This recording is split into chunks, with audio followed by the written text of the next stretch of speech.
Marcus Johnson sat in his expensive office on the 35th floor of Thompson and Associates law firm, staring at his phone in disbelief. The call he had just received made his blood boil. His 16-year-old cousin, Ander, had been arrested for allegedly stealing from a convenience store, something Marcus knew his cousin would never do. The young attorney's fingers moved quickly across his keyboard as he pulled up Andrew's case file. At just 28 years old, Marcus was already making waves in the legal community. He had graduated top of his class from Harvard Law School and passed the bar exam with one of the highest scores in the state's history. But right now, none of those achievements could calm the anger rising in his chest. "This doesn't make sense," he muttered to himself, his dark eyes scanning the police report. The evidence was flimsy at best. The store's security camera had been broken that day, and the only witness was the store owner who admitted he had caught a glimpse of the thief running away. Yet somehow, Ander was facing up to 2 years in juvenile detention. Marcus loosened his silk tie and began digging deeper. As he reviewed similar cases from the past 6 months, a disturbing pattern emerged. Judge Catherine Reynolds, who was assigned to Andrew's case, had an unusually high conviction rate for minority youth. The sentences she handed out were also consistently harsher compared to those given to white teenagers charged with similar crimes. "Hey, Marcus, you okay?"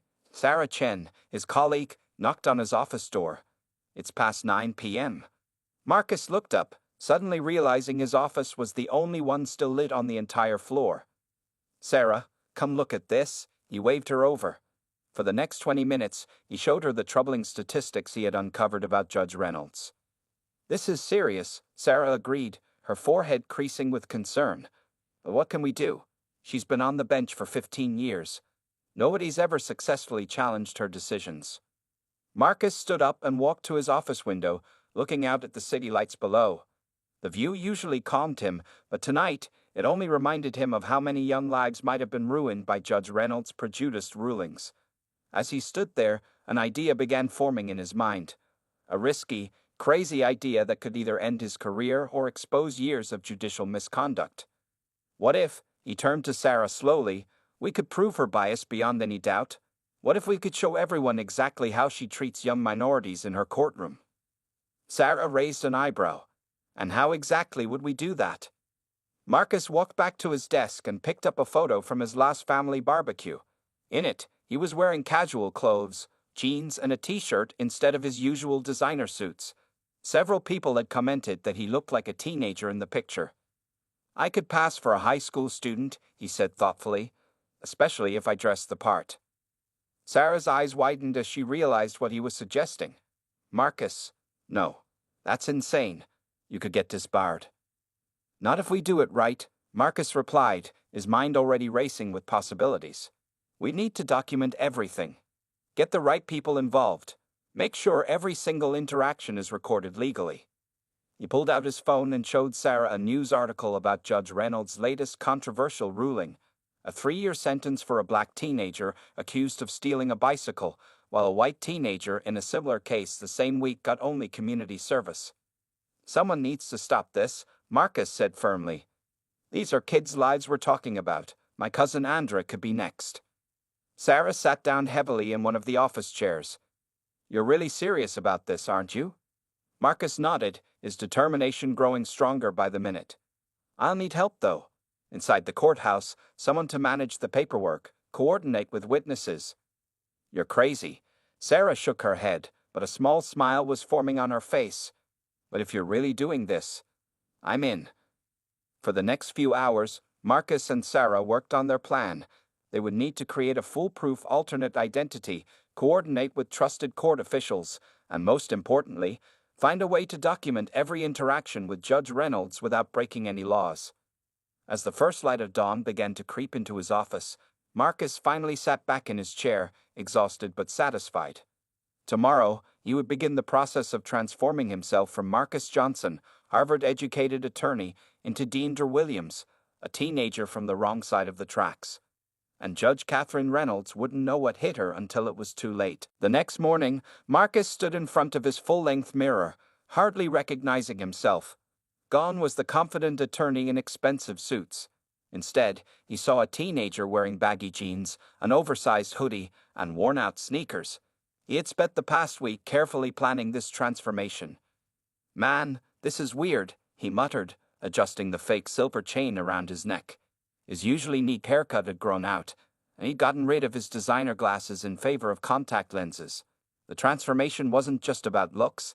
He had spent hours practicing a different way of talking and walking. His phone buzzed. It was Sarah. "Everything's ready at the courthouse," she texted. "Judge Reynolds has court duty today. Are you sure about this?" Marcus took a deep breath and texted back, "No turning back now." He grabbed his backpack, not the leather briefcase he usually carried, and headed out. Instead of taking his Mercedes, he caught the public bus to a neighborhood on the other side of town. Every detail had to be perfect for their plan to work. The plan was simple but risky.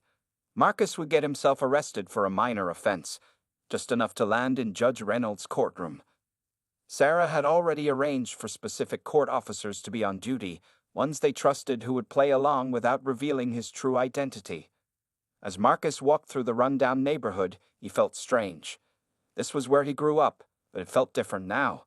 He passed the corner store where he used to buy candy as a kid. Old Mr. Wilson was still there, sweeping the sidewalk. "Showtime," Marcus whispered to himself. He had chosen this store carefully. Mr. Wilson had recently installed new security cameras, which would be crucial for their plan. Walking into the store, Marcus pulled his hoodie lower over his face. He grabbed a few snacks and purposely let a candy bar slip into his pocket where the cameras could clearly see it. Then he paid for the other items and started to leave. "Hey, young man," Mr. Wilson called out, right on cue. They had arranged this whole scene the day before. "Empty your pockets." Marcus played his part perfectly, acting nervous and defensive. "I didn't do nothing," he protested, using the street slang he practiced. Within minutes, a police car arrived.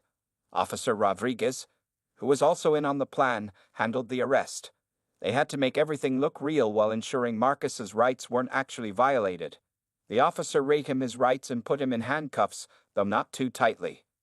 At the police station, Marcus continued his act. He gave his fake name, Deandra Williams, and a made-up address. The booking officer, Detective Martinez, was one of the few people who knew Marcus's true identity. She processed him quickly, making sure he would appear before Judge Reynolds that afternoon. Sarah met him briefly in a private room at the courthouse, disguised as a public defender. "Judge Reynolds is in a particularly bad mood today," she whispered. "She just gave a black teenager 6 months for spraying graffiti." Marcus nodded. "Perfect. That works in our favor. Your case is in 30 minutes, Sarah continued, checking her watch. "Remember, we have hidden cameras in the courtroom, all legal and approved by the Judicial Review Board. Every word will be recorded." Marcus sat in the holding cell, his heart pounding. This wasn't his first time in a courtroom, but it was his first time sitting on the defendant's side. Around him, other teenagers waited nervously for their hearings. He listened to their stories, feeling even more certain that what he was doing was right. Finally, a court officer called out, "Deandra Williams." Marcus stood up, keeping his head down. As he shuffled into the courtroom, he could feel Judge Reynolds' eyes on him. She sat high on her bench, her gray hair pulled back severely, her face already showing disapproval. "Another one," she muttered, loud enough for the first row to hear. She picked up his file, her lips curling in disgust. "Let's see what we have here." Marcus kept his eyes down, but his mind was sharp. Every word, every expression, every biased comment would be caught on camera. The trap was set. Judge Reynolds adjusted her glasses and looked down at him with the same contempt she had shown countless other young black defendants. "Well, Mr. Williams, let's see if we can't teach you a lesson about respect for the law." Little did she know, she was the one about to learn a lesson, one that would end her career. The courtroom was silent except for the steady hum of the air conditioning. Marcus, now fully in character as Deandra Williams, stood before Judge Reynolds with his shoulders slightly hunched. He wore the perfect expression of nervous defiance that he had practiced for hours in front of his mirror. "So, Mr. Williams," Judge Reynolds began, her voice dripping with condescension, "I see you thought it would be fun to steal from a hard-working business owner." She peered down at him over her reading glasses. "I ain't steal nothing," Marcus mumbled, using the poor grammar deliberately. He could see Sarah, disguised as his public defender, tensing beside him. They had practiced this exchange countless times. Judge Reynolds' nostrils flared. "Excuse me? In my courtroom, we speak proper English.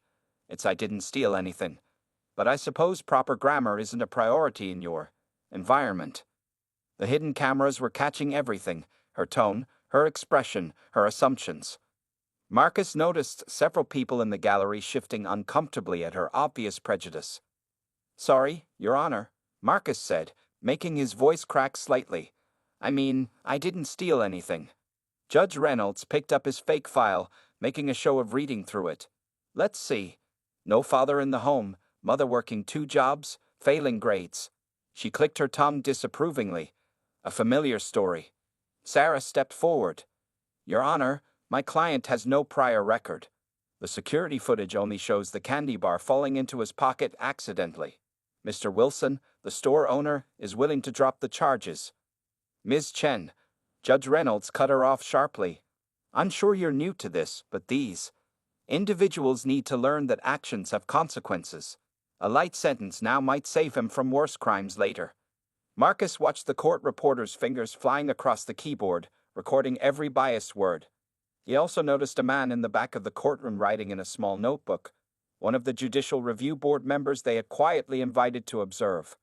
"But, Your Honor," Marcus spoke up, purposely sounding scared but determined. "In Thompson versus State of Georgia, didn't the court rule that circumstantial evidence alone—" "Oh," Judge Reynolds laughed, and several court officers joined in nervously. "Someone's been watching too much TV.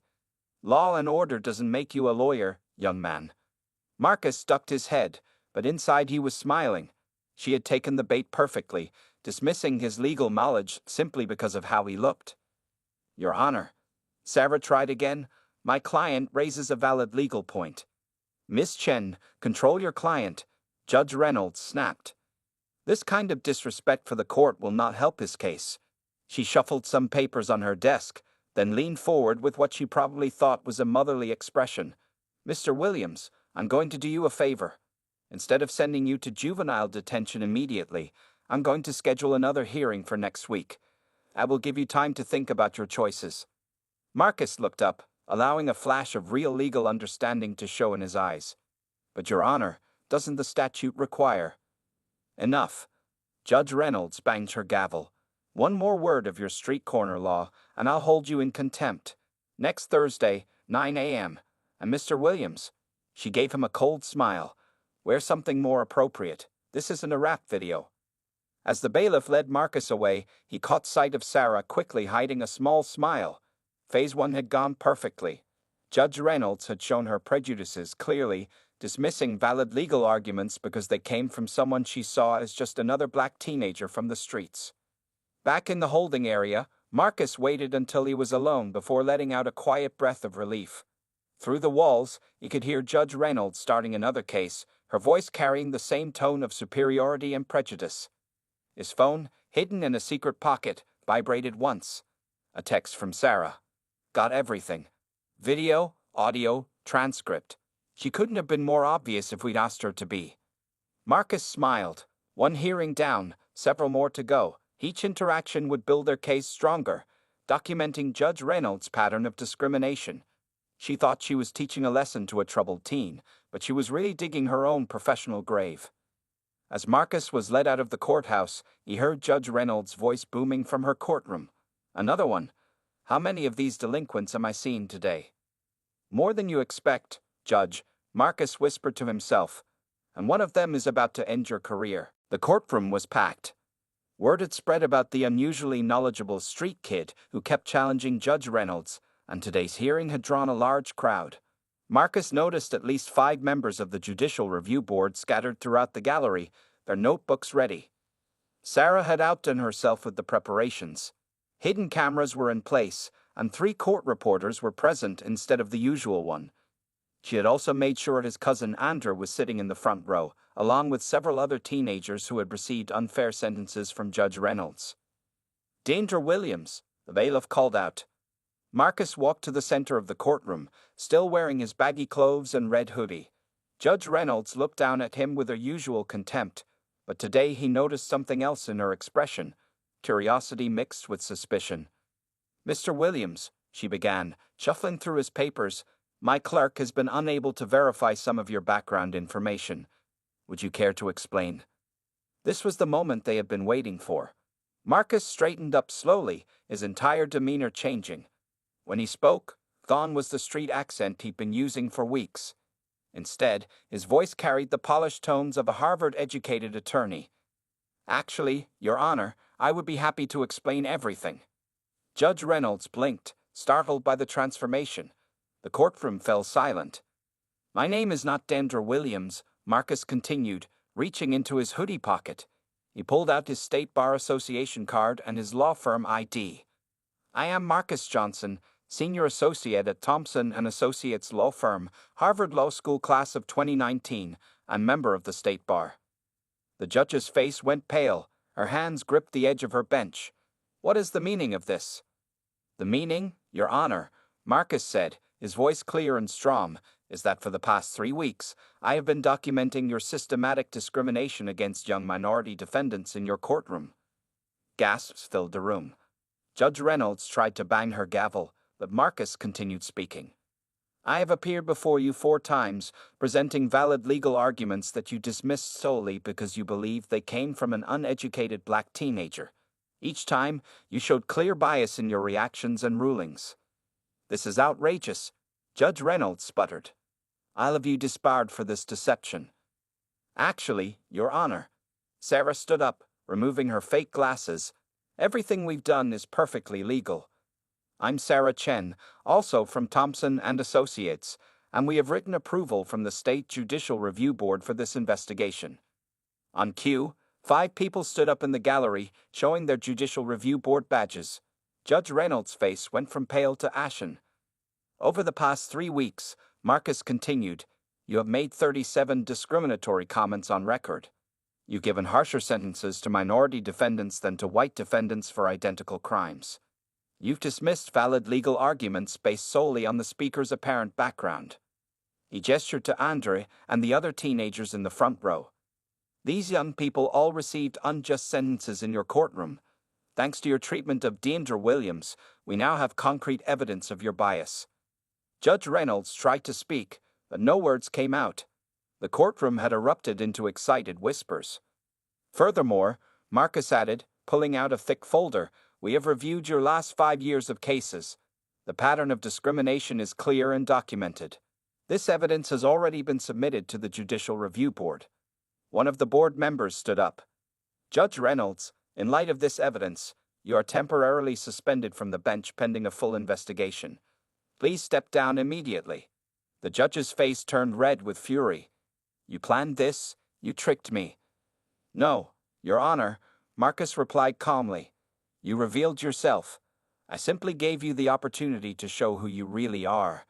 The only difference between me and these other young people is that I had the power to expose your prejudice. As court officers approached the bench, Judge Reynolds finally seemed to understand the magnitude of what had happened. Her career was over, destroyed by her own biased actions against someone she had underestimated because of his appearance. Marcus turned to the gathered teenagers, including his cousin Andre. This is what justice looks like, he said loudly enough for everyone to hear. It doesn't matter what you wear or how you speak, you have the right to fair treatment under the law. The courtroom erupted in applause as Judge Reynolds was escorted out, her head bowed in shame. Marcus's plan had worked perfectly, and years of judicial prejudice had finally been exposed. The news spread like wildfire through the city. By that evening, every major news channel was running the story. Harvard lawyer goes undercover to expose judicial racism. Camera crews crowded outside the courthouse, eager to catch a glimpse of the young attorney who had pulled off such a daring plan. Marcus sat in his office at Thompson & Associates, his hoodie and baggy jeans replaced by his usual sharp suit. His phone hadn't stopped ringing since morning. Sarah brought in another cup of coffee and closed the door, shutting out the noise of excited colleagues in the hallway. The Judicial Review Board just called, she said, sitting down across from him. They're starting emergency reviews of all Judge Reynolds' cases from the past 5 years. Andrew's case will be one of the first they look at. Marcus nodded, thinking of his young cousin who had sparked this whole mission. How many cases are we talking about? Over 3,000, Sarah replied, checking her tablet. And that's just the juvenile cases. The board thinks at least half of them might need to be reconsidered. The door opened, and Mr. Thompson himself walked in, the founding partner of the firm who had supported Marcus's risky plan from the start. "Marcus, my boy, you've done something extraordinary here." The older lawyer's eyes were bright with pride. "But we're not done yet. The press is demanding interviews, and we need to handle this carefully." "I don't want this to be about me," Marcus said firmly. "It needs to be about the kids who suffered under her bias, about fixing the system." Just then, this phone buzzed with a text from Andra. "You're all over TikTok, cuz. Everyone at school's talking about what you did. Thank you." A smile spread across Marcus's face as he remembered Judge Reynolds' shocked expression when he revealed his true identity. But his satisfaction was mixed with sadness for all the young people who had faced her prejudice over the years. The next few hours were a whirlwind. Marcus gave a carefully planned press conference on the courthouse steps, surrounded by some of Judge Reynolds' past victims and their families. News cameras flashed as he spoke. "This isn't just about one judge," he told the crowd. "It's about a system that allows prejudice to hide behind authority. Every young person deserves to be judged by their actions, not their appearance or background." Behind him stood Andrea and several other teenagers, their faces hopeful for the first time in months. Their cases would all be reviewed now, their futures no longer determined by one person's bias. Back in his office that evening, Marcus watched as social media exploded with the story. Video clips of his revelation in court had leaked online, showing the exact moment Judge Reynolds realized she had been exposed. The comments were overwhelming. "This is what using privilege to fight for justice looks like. Man really pulled a whole undercover operation to expose racism. Legend. Harvard lawyer pretends to be a street kid. Oh no, reverse card on judicial racism." Sarah rushed in with breaking news. "Marcus, Judge Reynolds just announced her resignation. She's not even waiting for the investigation to finish." Marcus leaned back in his chair, feeling both triumphant and exhausted. On his desk was a pile of letters, requests from other law firms wanting to join the fight, offers for him to speak at law schools, and most importantly, pleas from families who suspected their own cases had been tainted by judicial bias. "We've got a lot of work ahead," he told Sarah, picking up one of the letters. "This was never just about Judge Reynolds. There are others like her out there." Mr. Thompson appeared in the doorway again. "The State Bar Association wants to create a special task force to investigate judicial bias across the state. They want you to lead it, Marcus." Marcus looked at the wall of his office, where he had pinned the fake ID he used as Deandra Williams next to his Harvard Law diploma. The contrast between them told the story of why his mission had worked, because he could navigate both worlds, using his privilege to expose injustice. "One judge down," he said quietly, "but this is just the beginning. The whole system needs to change." Sarah grinned. "Well, after what you just pulled off, I'd say the system doesn't stand a chance. Ready to get back to work?" Marcus straightened his tie and stood up. There were more cases to review, more judges to investigate, and more young lives to save from prejudice. His undercover days might be over, but his fight for justice was just beginning. Over the next 2 weeks, Marcus appeared before Judge Reynolds 3 more times.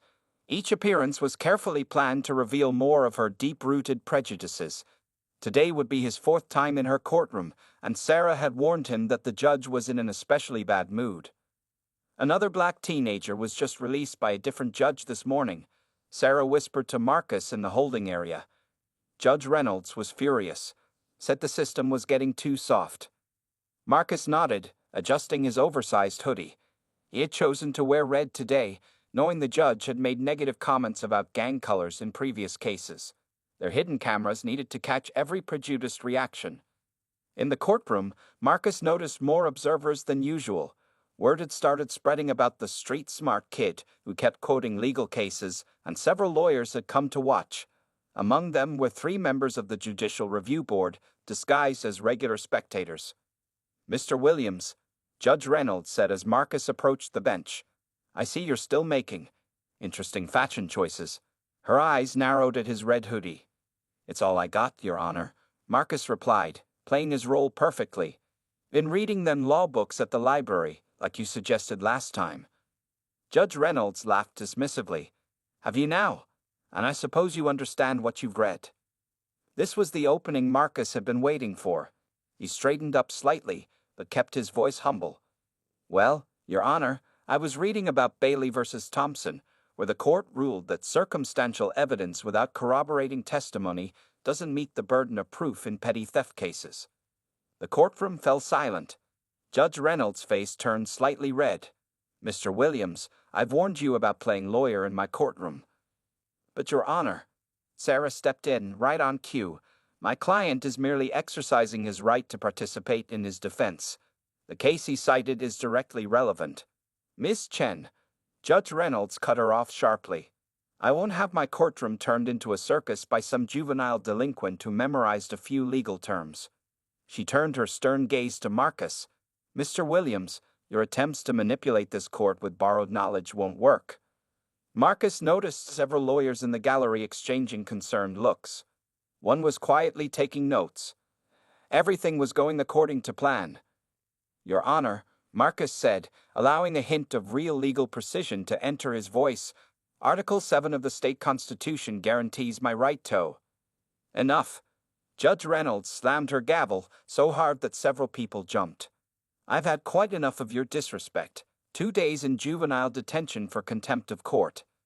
Sarah immediately protested. Your Honor, that's highly irregular for a simple. Would you like to join your client, Ms. Chen? Judge Reynolds threatened.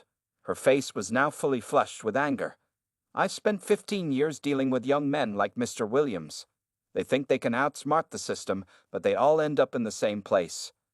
The court reporter's fingers were flying across her keyboard, capturing every word of the judge's outburst. In the gallery, one of the Judicial Review Board members had pulled out his phone and was quietly recording the scene. As the bailiff led Marcus away, Judge Reynolds called out, Perhaps some time in detention will teach you the difference between real legal knowledge and whatever you've picked up on the streets.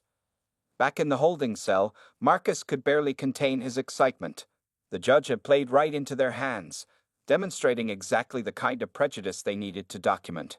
Her assumption that a young black man couldn't possibly have real legal knowledge was now on record. Sarah visited him an hour later, disguised as his public defender checking on her client. Marcus, she whispered, it's working even better than we planned. 3 other defense attorneys approached me after court. They've had similar experiences with Judge Reynolds, but never thought they could prove it. They want to help. Marcus smiled. Perfect. And the detention order? Already appealed to Judge Martinez. She'll release you tomorrow morning, citing procedural irregularities. But Marcus, Sarah looked worried. Judge Reynolds is getting suspicious. She's asked her clerk to look into your background more thoroughly. Then it's time for the final phase, Marcus said firmly. Next week, we reveal everything. Have the Judicial Review Board ready. And Sarah? He grinned. Make sure someone brings a camera. I want to see her face when she realizes who I really am. 3 months after Judge Reynolds' resignation, the changes in the city's justice system were impossible to ignore. Marcus sat in a large conference room at the State Judicial Center, surrounded by stacks of case files. On the wall, a large screen showed the numbers they had uncovered. Over 1,500 cases reviewed, 380 sentences reduced or dismissed, and 42 young people released from juvenile detention. Mr. Johnson, a young black teenager, said from the doorway. It was Michael, one of the first kids they had helped. He was wearing a school uniform and carrying a backpack. I just wanted to say thanks again. I'm back in school now, and my grades are good. Marcus smiled, remembering how Michael had received 6 months in juvenile detention from Judge Reynolds for jumping a subway turnstile. His case had been one of the first they overturned. That's great news, Michael. Keep working hard, Marcus said warmly. As the teenager left, Sarah walked in with more files. You won't believe this, she said, dropping the files on his desk. 2 more judges just resigned. Looks like they saw what happened to Reynolds and decided to quit before anyone could investigate them too. The news didn't surprise Marcus. His undercover operation had started something bigger than he'd expected. Judges across the state were now being watched closely for signs of bias. Every courtroom had mandatory video recording, and a new civilian review board checked random cases each week. His phone buzzed with a text from Andrew. Guess what, cuz? Got accepted to law school. You started something big. Marcus smiled at the message. His cousin had become inspired after watching the changes Marcus had created. Andrew wasn't the only one. Applications to law school for minority students had doubled in the past 3 months. Later that afternoon, Marcus visited the Juvenile Detention Center where he ran a new legal education program. The classroom was full of teenagers, many of whom had faced judges like Reynolds. Remember, he told them, writing on the whiteboard, knowing your rights is the first step to protecting them. Today we're going to learn about the Fourth Amendment. As he taught, Marcus noticed some of the teens wearing t-shirts with his photo on them. The shirts said, "Justice has no dress code," a phrase he'd used during his revelation in court that had become a movement slogan. After class, he met with his new team at the Justice Reform Center they had established. The center, funded by donations that had poured in after his story went viral, provided free legal help to young people facing bias in court. "We got 20 new volunteer lawyers," his assistant reported. "And 3 more cities want to start similar programs. They're asking if you can help train their teams." Marcus nodded, looking at the map on the wall where they tracked their progress. Red pins showed where they had found biased judges. Green pins showed where new oversight programs had been established. The green pins were slowly outnumbering the red ones. "Channel 5 is here for your interview," Sarah reminded him. "They're doing a special report on the changes in the system since the Reynolds case." As the camera crew set up, Marcus thought about how much had changed. His old office at Thompson and Associates was now empty. He had left to run the Justice Reform Center full-time. His designer suits hung in the closet most days, replaced by more casual clothes that made the kids he worked with feel comfortable. "Mr. Johnson," the reporter began, "it's been 3 months since you exposed Judge Reynolds. Did you expect your actions to cause such big changes?" Marcus looked directly into the camera. "The change was always possible," he said. "All I did was prove that the bias was real. The real heroes are these young people who never lost hope, even when the system was against them." After the interview, Marcus received another surprise visitor, Judge Martinez, one of the few judges who had supported his undercover mission from the start. "The state Supreme Court wants you to help design new training programs for judges," she told him. "They want to make sure what happened with Reynolds never happens again." Marcus looked at his busy calendar and smiled. Tonight he was speaking at a high school. Tomorrow he had 3 case reviews, and next week he was meeting with state legislators about new oversight laws. One case opened all these doors, he thought. One chance to expose the truth changed the whole system. His phone buzzed again. Another teenager needed help with an unfair judge. Marcus grabbed his jacket, ready to get back to work. The revolution he had started was far from over. 1 year to the day after Marcus had exposed Judge Reynolds, he stood in the largest courtroom of the state Supreme Court building. The room was packed with people, teenagers he had helped, lawyers who had joined his cause, and families whose lives had been changed by his actions. Today was special. The state was officially opening its first Youth Justice Center, a place where young people could get free legal help and learn about their rights. Even more importantly, they were celebrating the passage of the Fair Justice Act, a law that required regular reviews of judges' decisions for signs of bias. Marcus adjusted his tie as he prepared to speak. In the front row sat Andrew, now in his first year of law school, alongside Michael and other young people whose cases had been overturned. Behind them sat Sarah, who had become the director of their expanding legal team. 1 year ago, Marcus began, his voice strong and clear, I stood in a courtroom pretending to be someone else. Today, I stand here as myself, but I'm not standing alone. He gestured to the crowd. Look around this room. Every person here represents a victory for justice. Every young face you see is someone who got a second chance. Every lawyer here is someone who chose to fight for what's right. The big screen behind him showed the numbers that proved their success. 3,000 cases reviewed, 800 unfair sentences overturned, 15 biased judges removed, and 50 new youth legal education programs started across the state. But the biggest change, Marcus continued, isn't in these numbers. It's in the belief that justice can be fair. It's in the hope I see when I visit schools and detention centers. It's in the way our courtrooms now truly serve all people equally. As if to prove his point, the back doors opened, and a familiar face walked in. Judge Reynolds herself. She had asked to speak at the ceremony, and Marcus had agreed. She looked different now, humbler, as she approached the podium. "Mr. Johnson exposed more than just my bias," she said quietly. "He exposed a problem that many of us didn't want to see in ourselves. Today, I work with the Youth Justice Center, teaching judges how to recognize and overcome their own prejudices." Marcus watched as some of the teenagers in the audience nodded in forgiveness. It was another kind of victory, not just changing the system, but changing hearts and minds. After the ceremony, Marcus walked through the new Youth Justice Center. The walls were bright and welcoming, decorated with art made by local teenagers. Each room was named after a young person whose life had been changed by their work. The Andrew Johnson room was where they taught legal education classes. In the main hall, a large mural showed Marcus in both his personas. The Harvard lawyer in a suit on one side, the street-smart kid in a hoodie on the other. Below it were the words that had started it all. "Justice has no dress code." "Mr. J," a voice called out. A group of teenagers rushed up to him, excited to show him their mock trial presentations. They were part of the center's new youth advocacy program, learning to become the next generation of justice warriors. Sarah appeared with more good news. "The governor just called. 5 more states want to copy our program. They're asking for your help to set them up." Marcus smiled, remembering how this all started with one case, his cousin Andrew's unfair arrest. Now it had grown into a national movement. Next week, he was speaking to Congress about making their reforms federal law. His phone buzzed with a message from Mr. Thompson, his old boss. "Saw you on the news. You've done more for justice in 1 year than most lawyers do in a lifetime. Proud of you, son." As the sun set outside the Justice Center, Marcus sat in his office, looking at 2 framed items on his wall.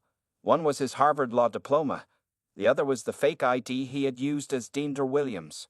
Between them hung a new edition, a copy of the Fair Justice Act, signed by the governor. Andre knocked on his door. "Ready to teach our evening class, cuz? The kids are waiting." Marcus stood up, grabbing his teaching materials. The class was full of teenagers who reminded him of himself, of Andrew, of all the young people who just needed a fair chance. Justice isn't just about changing laws, he thought as he walked to the classroom. It's about changing lives, one person at a time. The story of Marcus Johnson and Judge Reynolds was now taught in law schools across the country. But for Marcus, the real story was in the faces of the young people who now had hope. Hope that the law would see them for who they really were, not what they looked like or where they came from. As he opened the classroom door, 20 eager faces looked up at him. The future of justice was in this room, and it looked brighter than ever.